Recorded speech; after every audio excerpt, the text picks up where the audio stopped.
La Chine est-elle l'ennemi mortel de l'Amérique? Que fait Zoom avec vos données?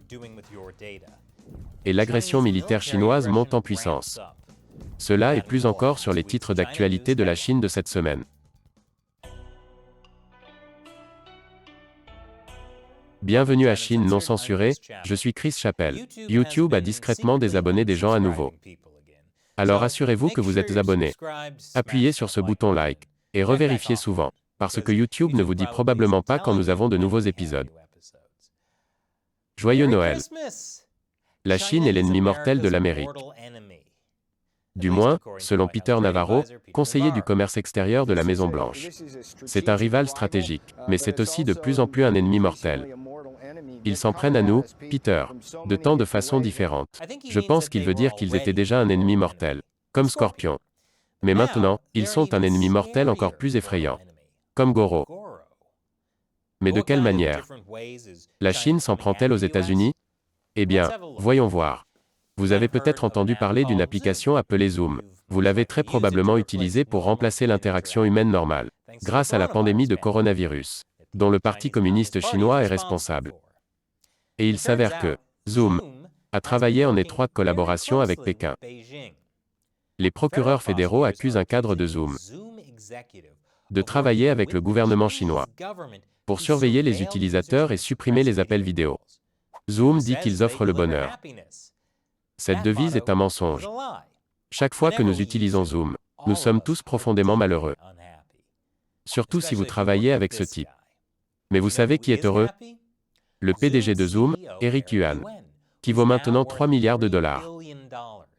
Mais quand les procureurs accusent un cadre de Zoom de travailler avec le gouvernement chinois, ils ne mentionnent pas le PDG Eric Yuan. Au lieu de cela, ils allèguent un exécutif basé en Chine avec Zoom nommé Xinjiang Jin, qui a travaillé avec le gouvernement chinois pour mettre fin au compte des Américains et perturber les appels vidéo sur le massacre de 1989. Des militants pro-démocratie sur la place Tiananmen. Vous vous en souvenez peut-être parce que c'était un grand scandale en juin. Nous avons interviewé Zhou Fengsuo, militant de Tiananmen, dont la réunion Zoom a été interrompue. Zoom à l'époque a dit qu'il suivait juste les lois locales. Mais ce n'est pas tout ce que Jin a fait. L'exécutif de Zoom a surveillé le système vidéo de Zoom pour les discussions sur des sujets politiques et religieux. Jugés inacceptables par le Parti communiste chinois au pouvoir, affirme la plainte. Et il a donné aux responsables gouvernementaux les noms, adresses e-mail et autres informations sensibles des utilisateurs, même ceux en dehors de la Chine. C'est vrai. Il a envoyé des données d'utilisateurs de l'extérieur de la Chine au Parti communiste chinois. C'est quelque chose que Zoom a déclaré publiquement ne pas avoir fait. Mais cela empire. En plus de ce mensonge, Jin a également travaillé avec la police chinoise et la sécurité de l'État pour créer de fausses preuves pour que ses utilisateurs soient interdits. Quel genre de fausses preuves? Oh, vous savez, des choses comme s'il était impliqué dans le terrorisme, l'incitation à la violence, et bien sûr, la pornographie pédophile. Et le Parti communiste chinois a également utilisé les données que Zoom leur a données pour détenir au moins un dissident et menacer la famille d'un autre dissident. Je suppose que ces personnes n'ont pas l'impression que Zoom a vraiment apporté le bonheur, plutôt apporté une répression d'un régime autoritaire.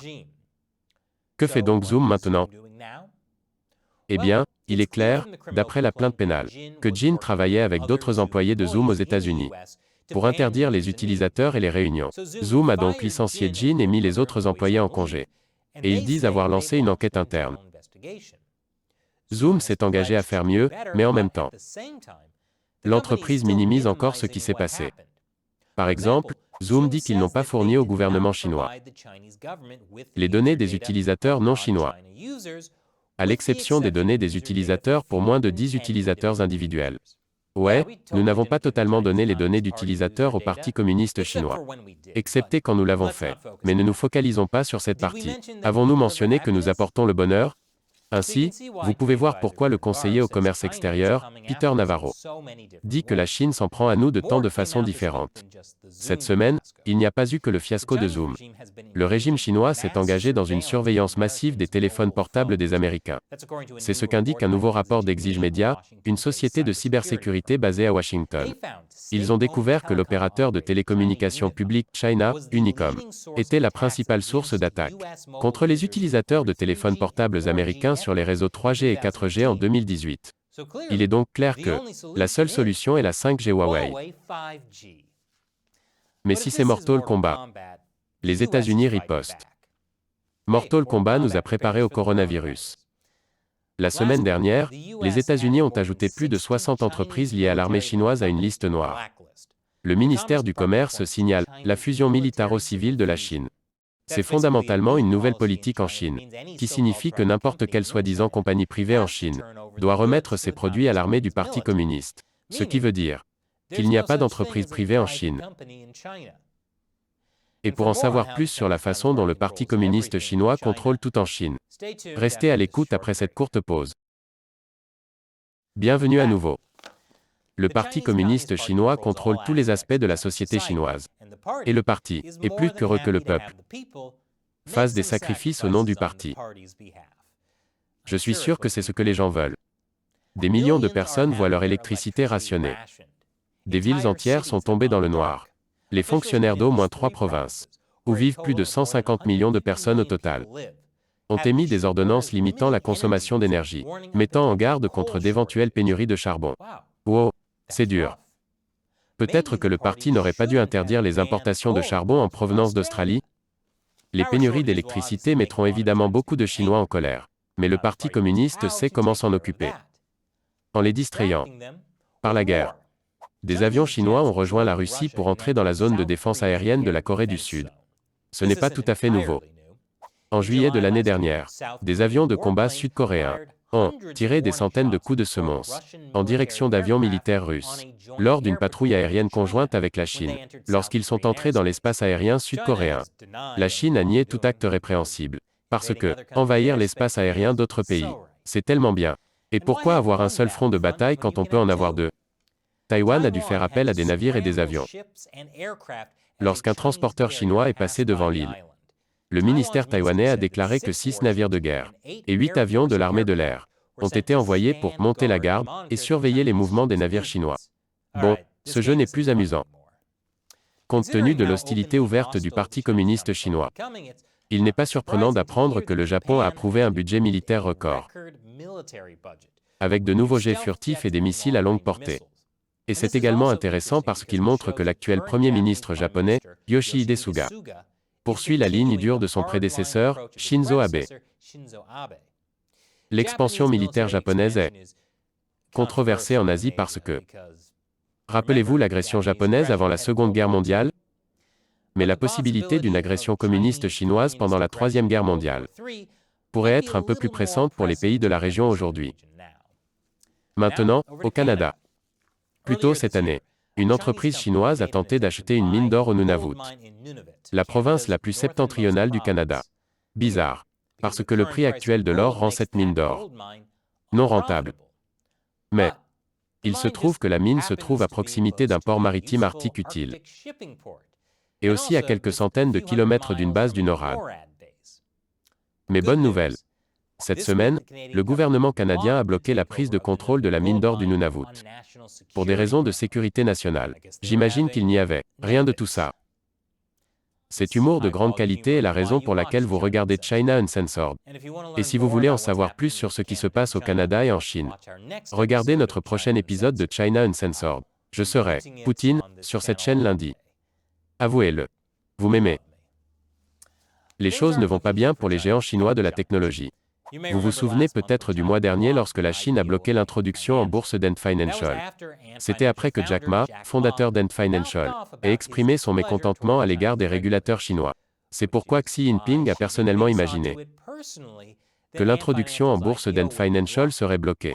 Cela a fait craindre que le Parti communiste ne lance une vaste campagne de répression contre les entreprises technologiques. Et c'est ce qui est en train de se passer. Cela inclut Alibaba et Tencent.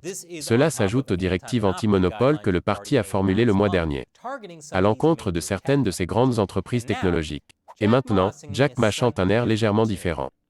Parce que, dites-le avec moi, il n'y a pas d'affaires privées en Chine. Et maintenant, je vais répondre à une question de l'un d'entre vous. Un fan qui soutient Chine non censurée sur le site de financement participatif de Patreon. Logan demande. Avez-vous déjà trouvé un magasin d'articles? Je veux une chemise Xi l'ourson. Oh, vous voulez dire que vous voulez un t-shirt avec ça dessus? J'espère que beaucoup d'entre vous qui regardent aimeraient un t-shirt comme celui-ci. Nous vendions cette chemise plus tôt dans l'année sur Teespring. Mais ils nous ont définitivement fermés. Imaginez cela. Mais beaucoup d'entre vous nous ont suggéré de tendre la main à Bunker Branding pour la marchandise.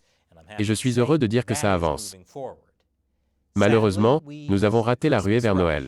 Mais très bientôt, nous allons enfin offrir des articles. Alors, restez à l'écoute. Et comme toujours, une acclamation à tous ceux qui soutiennent à Big Shout Out sur Patreon. Avec YouTube qui nous discrédite et qui désabonne au hasard les gens. Nous aurions dû arrêter l'émission si ce n'était pas pour votre soutien.